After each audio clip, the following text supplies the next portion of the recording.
Anytime someone falls into a coma, it's incredibly scary for their friends and family. Even though the family can take solace in the fact that their loved one isn't gone completely, the person is unresponsive, and there's a good chance that their brain and body could shut down at any moment. But sometimes miracles happen, and people wake up from their comas. For whatever reason, their brains are able to regain control and get their bodies operating again. It takes some time to reacclimate to their old life, but it's a huge relief for everyone they know.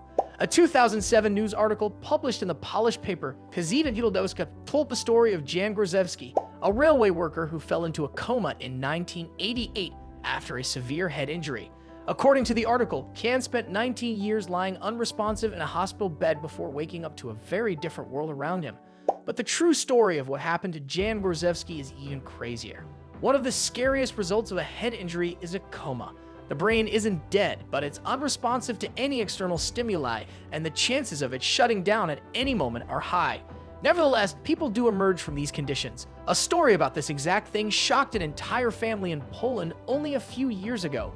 According to a 2007 article published in the Polish newspaper Gazeta Dziennikarska, a railway worker named Jan Grozewski suffered a head injury and fell deep into a coma back in 1988. At the time, the paper said doctors doubted that he would ever make a full recovery. However, in that same 2007 article, the paper reported that Jan had finally woken up from what turned out to be a 4-year coma, and the world was a very different place than when he had left it.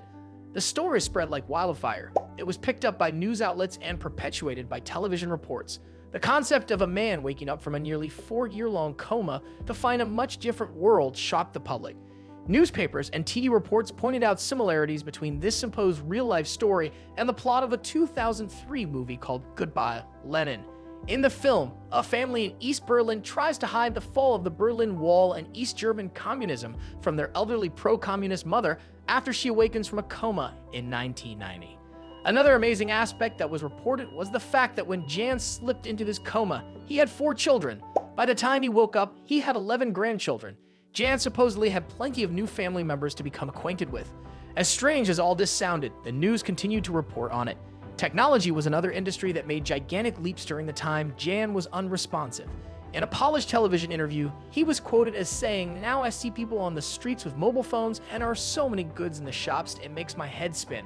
In the Daily Telegraph, he was also quoted as saying, "When I went into a coma, there was only tea and vinegar in the shops.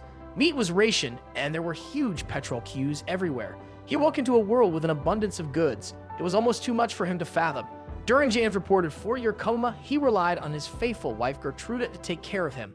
She remained by his side the entire time, even though doctors told her that Jan probably wouldn't live more than a few years on life support. In an interview with the Polish television station, Gertrude talked about the agony Jan's coma caused her. She said, "I cried a lot, and I prayed a lot. Those who came to see us kept asking, when is he going to die? But he's not dead." Gertrude had no idea if her beloved husband would ever regain consciousness again. People all over the world loved the heartwarming story they were being told about Jan and his dramatic journey. However, the Guardian newspaper decided to dig a little deeper for more details, and suddenly, there were certain facts that weren't adding up. That was when the biggest bombshell of all was dropped on fascinated readers. As it turned out, even though Jan's story wasn't entirely made up, there were many details that were inaccurate. But who was the person that the Guardian's reporter spoke to that admitted to all these fabrications? It was none other than Jan himself. While speaking to the reporter, Jan said, "I never said any of those things. I was not in a coma for 19 years. I only spoke to one journalist, and what they wrote was not true."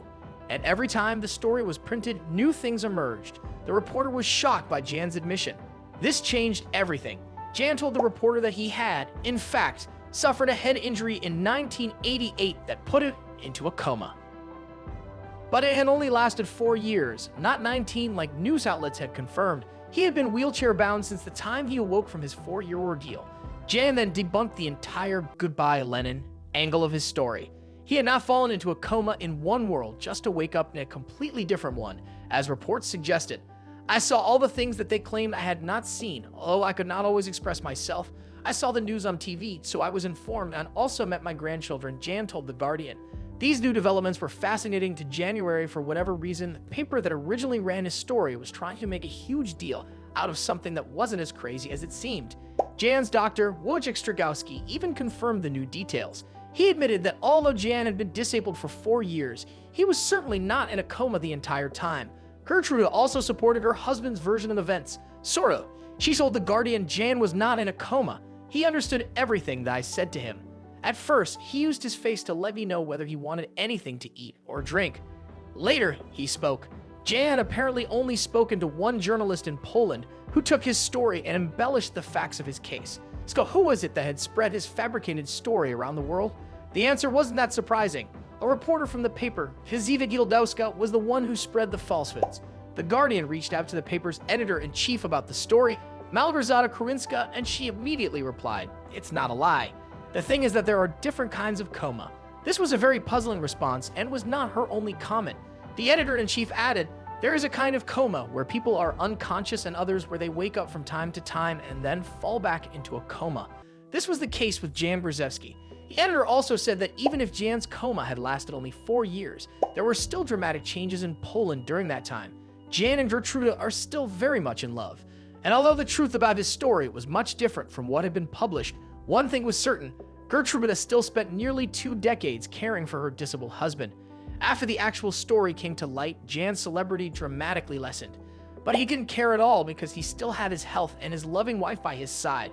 So in the end, Jan's story may not have been as remarkable as the world thought, but the story behind the story is certainly not something that gets published every day. It may have been fabricated, but it was certainly fascinating.